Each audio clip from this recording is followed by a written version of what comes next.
Bilang suporta sa kampanya ni Pangulong Rodrigo Duterte sa pagsugpo sa ilegal na droga, sumailalim sa unannounced mandatory drug test ang lahat ng kawani at empleyado ng Kapitolyo. Maging si Governor Amado Pogi I. Espino III ay nakiisa sa adikaying mabura ang mga agam-agam sa mga empleyadong di umano'y may kaugnayan sa pinagbabawal na droga. Yung mga paninira, ito na yung venue, ito na yung pagkakataon nila na mapatunayan. At siyempre, may proof din namin sa provincial government, saka sa bayan na ang mga empleyado at provincial officials ng provincial government ay tapat sa kanilang serbisyo.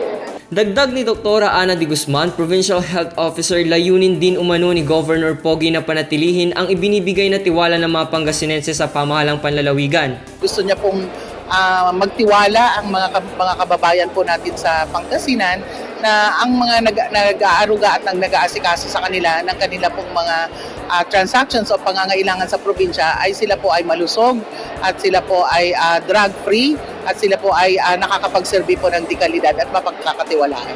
Naging katuwang ng PHO ang Pangasinan Provincial Police Office sa naturang programa upang matiyak ang bawat resulta. Pinagtitibay ito ng PNP Crime Laboratory. So meron pang confirmatory na kung saan yung confirmatory talagang matitiyak na doon or masisigurado na natin doon kung yung isang ating pong empleyado ay gumagamit po. Ngunit ang mga empleyado ng Pangasinan, excited na magpa-drug test kahit biglaan. Makikita sa kanilang mga mukha at ngiti ang kumpiyansa sa negatibong resulta. By all means, kung may mahahanap kayo sa akin, baka cholesterol, well, ang sugar ko normal, kaya pero definitely sa drugs, negative tayo.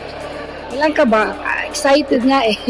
Hindi ako kinakabahan kasi wala namang bahid ng drugs sa aking system. Except probably yung maintenance meds for hypertension. 100% po ako na hindi magpa-positive kasi talagang hindi ako gumagamit ng mga ipinagbabawal na gamot.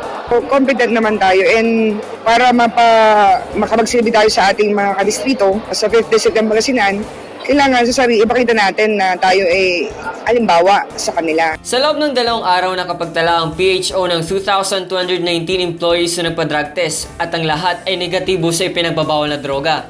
Nangangahulugan naman ito na ang Pangasinan is the best place to live, work, invest, and raise a family. Enrique Cayago para sa Capital News TV.